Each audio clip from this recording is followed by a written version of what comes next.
Selama mereka tahu kamu masih terikat, masih berharap, masih ada di sana meski diam, mereka tidak merasa perlu kehilanganmu. Disinilah stoicisme hadir, bukan sebagai pelarian, tapi sebagai pengingat. Ia tidak menyuruhmu untuk menolak perasaan, tapi mengajarkanmu untuk tidak dikendalikan olehnya. Ia mengizinkanmu menangis, tetapi tidak membiarkan air mata itu mendikte arah hidupmu. Saat ini kamu tidak hanya sedang patah hati, kamu sedang berjuang melawan ikatan emosional yang secara kimiawi masih mengaitkanmu pada seseorang yang telah memilih pergi. Kamu merasa kosong, tapi kamu belum kalah, karena kamu bisa mengubah semuanya. Kamu bisa mengubah patah hati menjadi batu loncatan.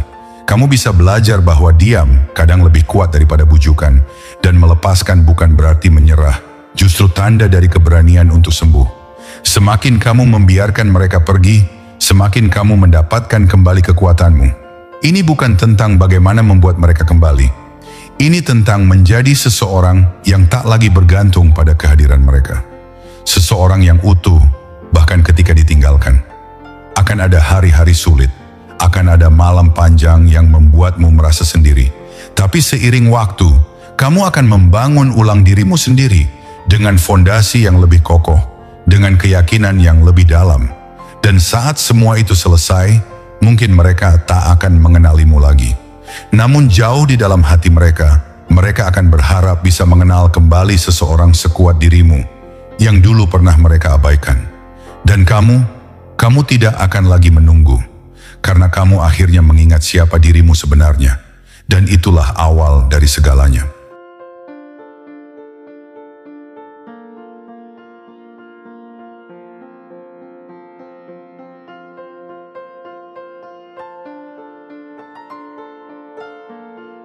Nomor 1, kamu adalah pilihannya. Sekarang biarkan itu benar-benar berarti sesuatu. Sudah saatnya berhenti berpura-pura bahwa semuanya baik-baik saja. Jika seseorang bisa pergi tanpa menoleh ke belakang, itu berarti kamu bukan prioritas dalam hidupnya. Mungkin menyakitkan, tapi kebenaran memang sering datang seperti cambuk, perih namun membangunkan. Kamu terlalu sering hadir, terlalu sering memberi tanpa diminta, terlalu ringan untuk diakses. Kamu menyebut itu kesetiaan, kamu pikir itu bukti kekuatan.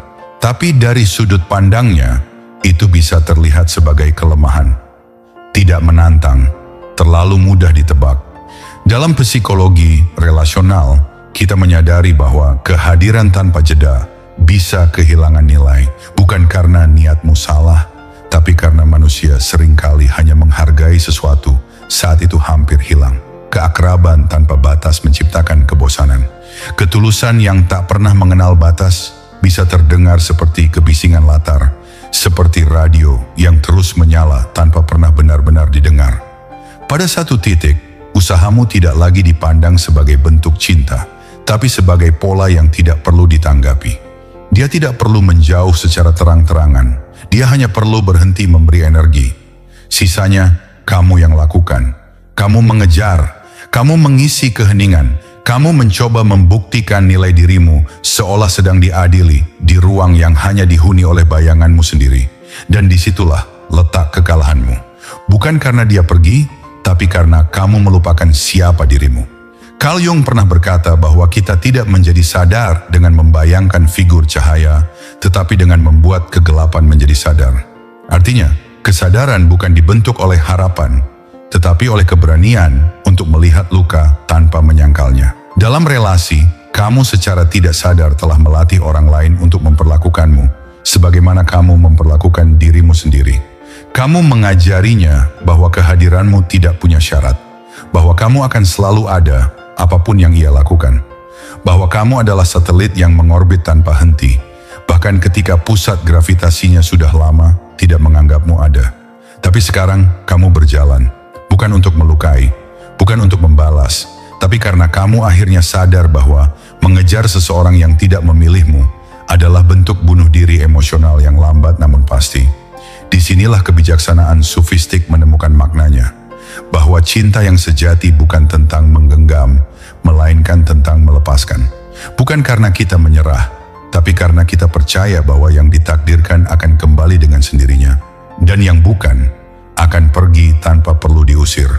Stoicisme dalam konteks ini bukan tentang menjadi dingin. Ia adalah bentuk disiplin jiwa.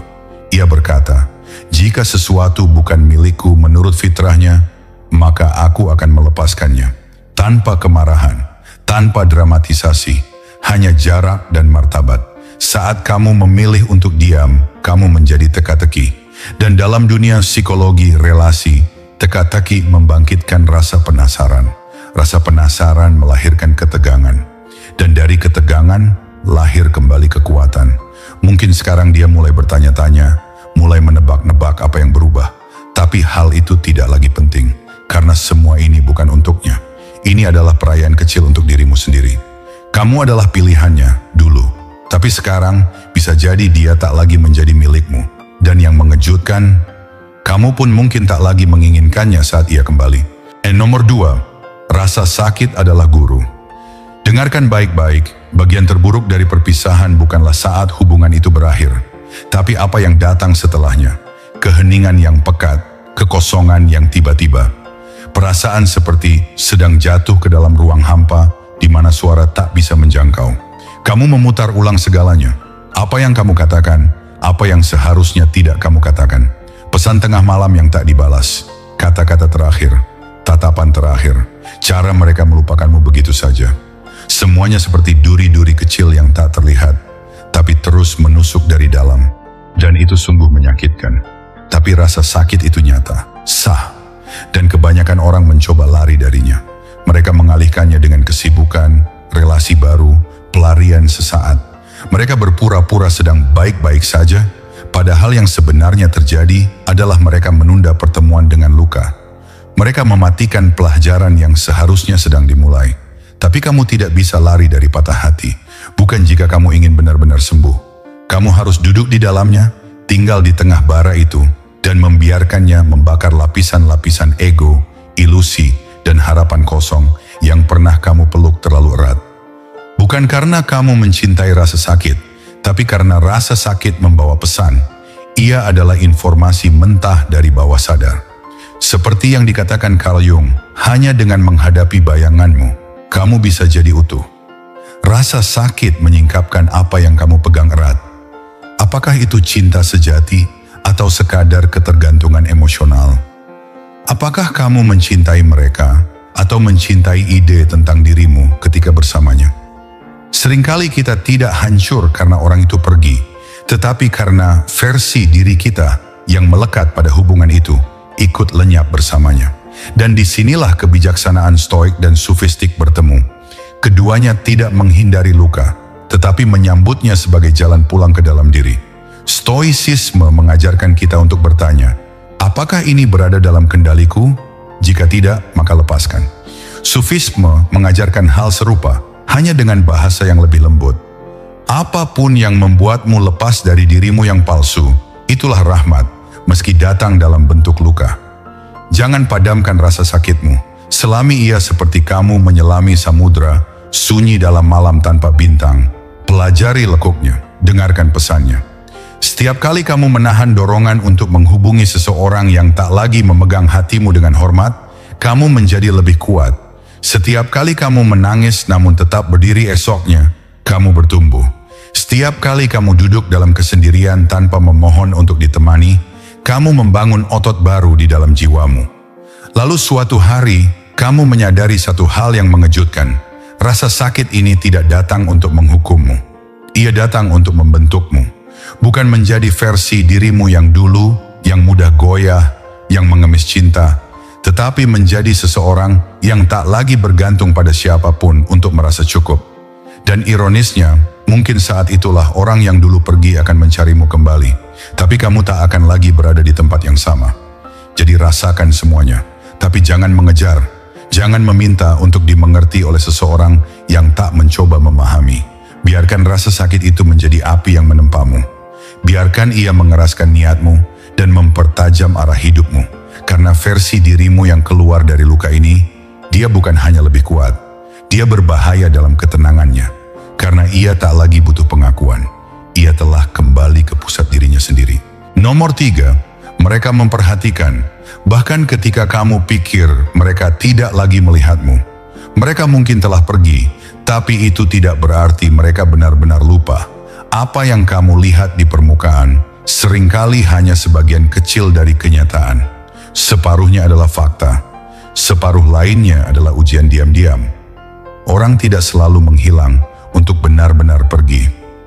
Kadang mereka mengambil jarak hanya untuk melihat apakah kamu masih terikat, dan jika mereka melihat kamu masih mengunggah kutipan patah hati, masih memberi tanda suka pada unggahan mereka, atau masih mengamati dari kejauhan tanpa suara, itu saja cukup menjadi penutup yang mereka butuhkan, tanpa harus mengucapkan apapun.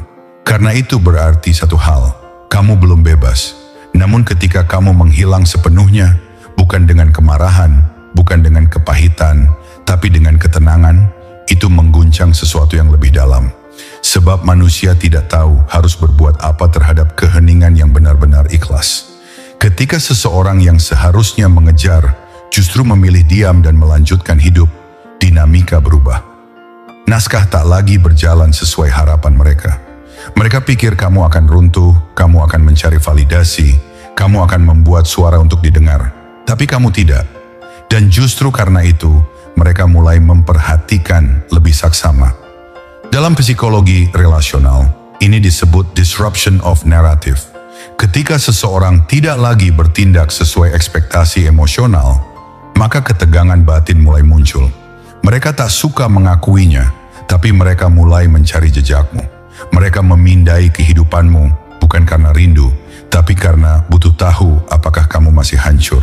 Dan ketika mereka tidak menemukannya, tidak ada tanda luka, tidak ada ratapan, itulah yang paling menyakitkan. Carl Jung menyebut ini sebagai proses individuasi. Saat kamu berhenti hidup dalam bayang-bayang orang lain dan mulai mengklaim keberadaanmu sendiri. Bukan dalam bentuk pembuktian kepada siapapun, melainkan karena kamu mulai bergerak dari pusat jiwamu sendiri. Dalam kebijaksanaan Sufi, ini disebut fana, pelepasan ego, melepaskan ilusi penguasaan, dan kembali pada kesadaran bahwa dirimu bukan milik siapapun, bahwa tak ada satu pun makhluk yang bisa menjadi pusat semestamu. Kamu tidak menghilang untuk menarik perhatian. Kamu berhenti karena kamu memilih hadir hanya di tempat yang menghargaimu. Saat kamu berhenti mengejar, kamu menjadi sesuatu yang asing. Dan dalam dunia psikologi, yang asing menimbulkan daya tarik tersendiri. Karena yang tidak dapat dipahami seringkali memicu obsesi. Keheninganmu menjadi bentuk komunikasi yang paling keras. Bukan karena kamu membencinya, bukan karena kamu merindukannya, tapi karena kamu telah melewati fase itu. Tidak ada apa-apa lagi. Dan tidak ada apa-apa itulah yang paling membuat seseorang mempertanyakan segalanya. Dalam stoicisme, ini disebut apatheia, ketenangan emosi yang bukan berarti mati rasa, tapi penguasaan diri. Kamu masih bisa merasakan, tapi kamu tidak lagi dikuasai. Kamu tidak lagi membangun identitasmu dari bagaimana mereka memperlakukanmu. Dan kini mereka mulai merasa goyah. Mungkin mereka tidak akan pernah mengatakannya, tapi jauh di dalam diri mereka muncul pertanyaan, kenapa dia tidak lagi melihatku? Siapa dia jika ia tak lagi memandangku penting? Dan dari sanalah kekuatan berpindah. Jadi jangan hidup untuk membuktikan apapun pada mereka. Jangan bergerak untuk membuat mereka memperhatikan. Lanjutkan hidupmu, perbaiki dirimu, dan naikkan frekuensimu. Bukan untuk mereka, tapi karena kamu akhirnya sadar bahwa hidupmu bukanlah panggung untuk siapapun selain dirimu sendiri. Dan saat mereka tidak lagi bisa menjangkaumu, barulah mereka menyadari betapa dalamnya kehilangan yang tidak mereka sadari sedang mereka hadapi. Nomor 4, kendali adalah mata uang yang sebenarnya. Tapi bukan kendali atas orang lain, bukan dominasi, bukan permainan kekuasaan. Kendali yang sejati adalah tentang memiliki dirimu sendiri, pikiranmu, reaksimu, energimu, dan terutama pusat emosimu. Setelah sebuah hubungan berakhir, inilah hal pertama yang biasanya terlepas dari genggaman banyak orang. Mereka menjadi mudah terpancing. Satu kalimat dingin dari seseorang yang pernah dicintai bisa membakar satu hari penuh. Satu unggahan tentang orang baru bisa mengguncang seluruh harga diri. Satu pesan kecil, aku merindukanmu, dan semua logika runtuh begitu saja. Itu bukan kekuatan, itu ketergantungan. Itu bentuk halus dari perbudakan emosional, dan selama suasana hatimu dikendalikan oleh tindakan atau diamnya orang lain, maka kamu belum bebas. Kamu masih hidup di bawah bayangannya. Kini kamu harus mulai memutus rantai itu. Berhenti bertanya apa yang sedang mereka lakukan. Berhenti menerka-nerka apakah mereka masih memikirkanmu. Karena sesungguhnya pertanyaan terpenting bukan tentang mereka, tapi tentangmu. Apa yang sedang kamu lakukan dengan hidupmu saat ini? Setiap kali kamu bereaksi terhadap kehadiran mereka, bahkan dalam bentuk yang sekilas tampak sepele, seperti mendengarkan lagu lama yang sengaja mereka munculkan, atau merasa terganggu oleh kenangan samar yang mereka tinggalkan, kamu sedang menyerahkan sistem sarafmu ke tangan mereka. Dan dalam banyak kasus, mereka tahu itu. Maka mereka meninggalkan remah-remah emosi bukan untuk kembali, tetapi untuk memastikan mereka masih memiliki ruang di benakmu. Inilah mengapa kendali yang sejati tidak ribut. Ia tenang, ia tidak butuh pengumuman. Dan filosofi Stoik membentuk ketenangan itu menjadi senjata yang tajam. Seorang Stoik tidak runtuh saat dunia bergerak. Ia tetap berakar, tidak karena ia tak punya perasaan, tapi karena ia tahu perasaan bukan penguasa, hanya tamu. Dalam perspektif Jungian, ini adalah proses individuasi, integrasi antara bayangan dan kesadaran. Kamu tidak menolak rasa sakit, tapi kamu tidak membiarkannya memegang kemudi hidupmu. Kamu mendengarkannya, lalu kamu memutuskan kemana kamu akan melangkah. Sementara itu, dalam kebijaksanaan sufistik, ada satu prinsip mendalam, bahwa apapun yang kamu lepaskan karena Allah akan digantikan dengan sesuatu yang lebih sejati. Dalam konteks ini, yang kamu lepaskan bukan sekadar orang, tapi ilusi bahwa mereka memiliki kendali atas harga dirimu. Dan setiap kali kamu menahan diri untuk tidak merespons, setiap kali kamu memilih diam alih-alih membuktikan sesuatu, di sanalah jiwamu sedang ditempa. Dalam psikologi gelap, kondisi ini disebut emotional unavailability with presence. Kehadiran yang tenang, namun tak bisa dijangkau. Bukan karena kamu bersembunyi, tapi karena kamu telah naik ke dimensi yang tak lagi bermain dalam medan yang sama. Mereka masih bermain catur, mencari celah. Sementara kamu sudah tak lagi duduk di papan permainan itu. Kamu tidak bersembunyi, kamu tidak dingin, kamu hanya selesai. Dan ketenangan seperti itu berbicara lebih keras daripada amarah atau kesedihan. Pandangan di matamu tidak berkata, aku butuh kamu, tetapi aku memilih. Energi semacam itu mengubah seluruh dinamika. Kamu bukan lagi seseorang yang menunggu ditebak. Kamu adalah seseorang yang sekarang menentukan siapa yang masuk dan siapa yang tidak akan pernah masuk lagi. Nomor 4, kendali adalah mata uang yang sebenarnya. Tapi bukan kendali atas orang lain. Bukan dominasi, bukan permainan kekuasaan. Kendali yang sejati adalah tentang memiliki dirimu sendiri, pikiranmu, reaksimu, energimu, dan terutama pusat emosimu. Setelah sebuah hubungan berakhir, inilah hal pertama yang biasanya terlepas dari genggaman banyak orang. Mereka menjadi mudah terpancing. Satu kalimat dingin dari seseorang yang pernah dicintai bisa membakar satu hari penuh. Satu unggahan tentang orang baru bisa mengguncang seluruh harga diri. Satu pesan kecil, aku merindukanmu. Dan semua logika runtuh begitu saja. Itu bukan kekuatan, itu ketergantungan. Itu bentuk halus dari perbudakan emosional. Dan selama suasana hatimu dikendalikan oleh tindakan atau diamnya orang lain, maka kamu belum bebas. Kamu masih hidup di bawah bayangannya. Kini kamu harus mulai memutus rantai itu. Berhenti bertanya apa yang sedang mereka lakukan. Berhenti menerka-nerka apakah mereka masih memikirkanmu. Karena sesungguhnya pertanyaan terpenting bukan tentang mereka, tapi tentangmu.